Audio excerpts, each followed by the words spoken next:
Watch this video if you want to know why bread does not make you fat, and also watch this video if you want to see me making sourdough bread.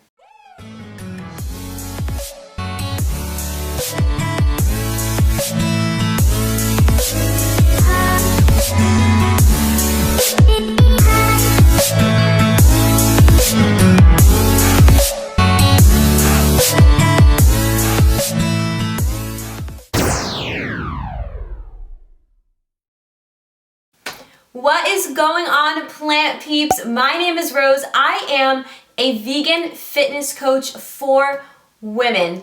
If you feel like you're eating healthy, doing all the right things, working out 3 hours a day, but you are not seeing the results you want, your body just does not look the way you want it to, you feel stuck, apply. Link in bio for my body recomp program. I am accepting new applications for February, and it's gonna be a great time. All right, let us get into this video. So this video is going to talk about why carbs are actually good for you and why you should make sourdough from scratch.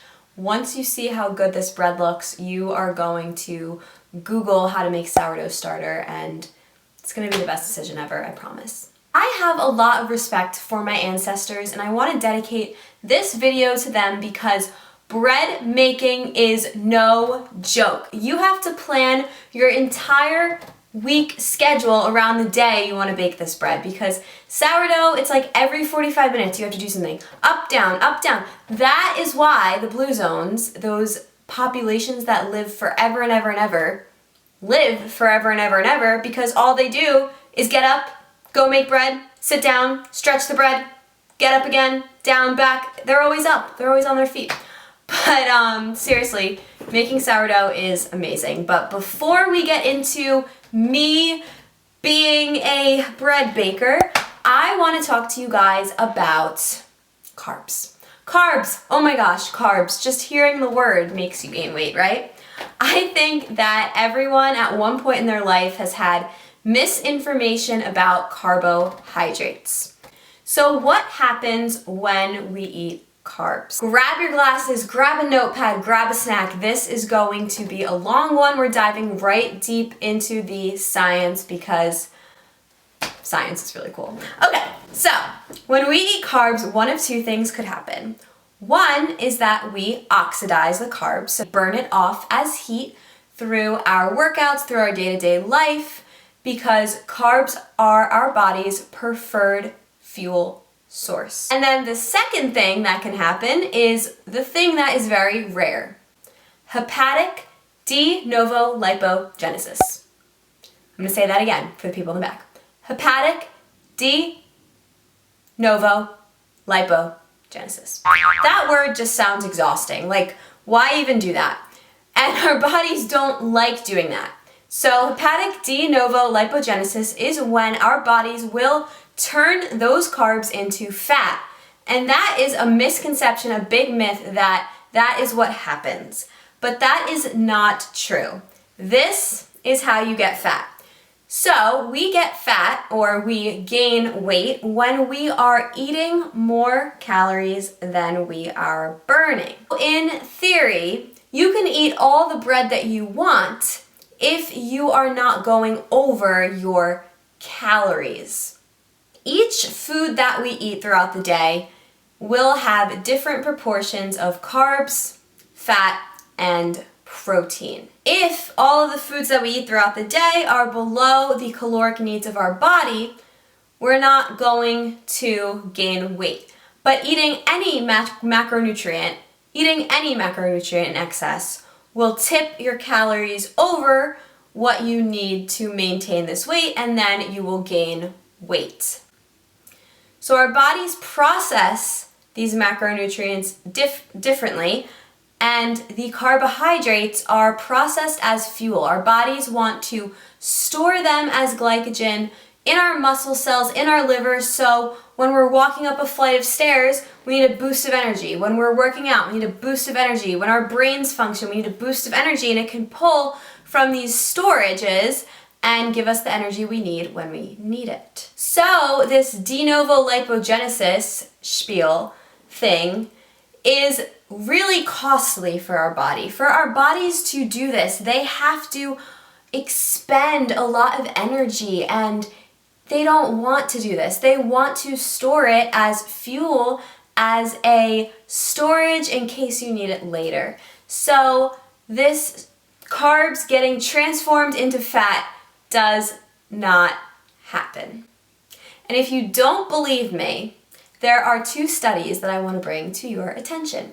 One study was they both were metabolic ward studies, meaning that these people were dragged to this research facility and they were not allowed to cheat. They were not allowed to eat anything that wasn't in front of them because they couldn't leave the ward.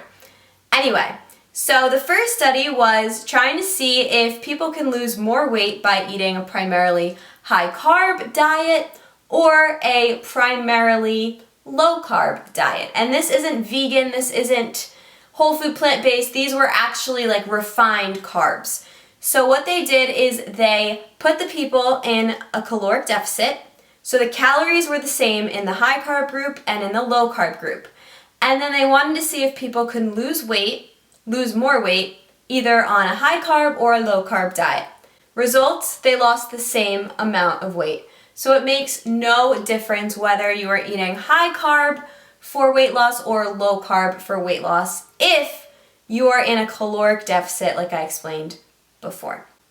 And then there was another study that did the opposite, was an overfeeding study. So they wanted to see if people gained more weight if they ate more fat or if they gained more weight by eating more carbs.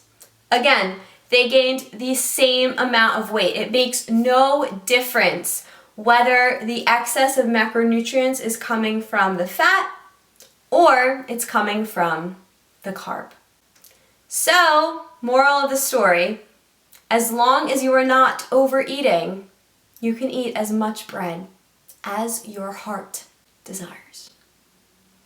All right, let me just address the one myth of when people say they lost so much weight by dropping carbs. First of all, caloric density, again, if you are taking out an entire macronutrient, you are going to be low in calories just from that. And then, carbs hold water. So there are about 3 to 4 grams of water per gram of carb. So if you give up the carb, you're giving up the water weight, meaning you will be lighter, but it's not like you lost fat, you just lost water. And I just want to bring to your attention that the blue zones, which are the people that live the longest on this earth, their diet is 70% carbs, and they were lean, they were active, they were healthy, they lived until they were in their late 90s, good quality of life, carbs. So do not fear carbs. What you should fear, well, not fear, but be mindful of the processed foods you're eating. If you're eating cakes, if you're eating refined sugars, if you're eating lollipops and candy, yes, that is carbs, so that will have a negative impact on your health. But do not fear sweet potato. I eat so many sweet potatoes. If carbs actually made us fat, from all the sweet potatoes I eat, I would be a balloon. So just know that wholesome plant foods that are made of carbs are good for you. I'm going to show you guys the proudest accomplishment of my entire life. It's on my resume. I know how to make sourdough bread. Alright, so this is the morning before I want to bake it. So the day before, you're taking your mature starter, you're putting it into another mason jar. This is called the levain, as the French say. So then you're going to add some more flour, and then you mix, this is very bad, but this is separate bowl, more flour and water together, and the levain is still in the mason jar. We didn't add the levain in yet. Basically, the levain is the mature starter with a little bit extra bread and water, and the purpose of sourdough bread is you want to get a lot of aeration, so a lot of air pockets. So now we do the float test of the levain. It's good. We put the starter in the levain. This is making no sense. I'm very sorry. But that is the starter that was in the mason jar from before. Then you dimple that in, nice and well and get that all together. It gets very squishy and very wet. Then you lay it to rest. You literally dedicate a whole day. Then you put salt in. Then you put water in. Then you squish it around again. And yeah, it gets really fun, and yep, it gets very extensible. So basically, from the type of flour that you use, that is how it gets either easy to work with or hard to work with and really wet, like in this case. So yeah, just do that a lot. So this was what my entire day was, but it's very worth it, and it's kind of fun, and it's just, you know, it's something to do. So here I am, just getting that salt in the bread and folding it over and getting the more salt in it, and yep, like I said, entire day. See, it looks nice now. Then you rest it. Then more dimpling. So basically it's just rest. Oh, now we stretch. So now we are preparing the strength of the bread. So this is called stretch and fold. You do this for 4 hours, taking breaks, and then you, what am I going to say? Rest. Now we're ready to shape it. It goes in the fridge, and then the morning of, I score it, and voila. All right, you guys. All right, that's the end of the spiel. That's the end of the video. I hope you enjoyed my little scientific rant, and I also hope you enjoyed my sourdough journey. Definitely try out sourdough if you like bread, because it'll change your life, I promise. Let me know what you think in the comments, and also let me know what else you want me to talk about. I'm all ears. Bye. I'm gonna go eat some bread.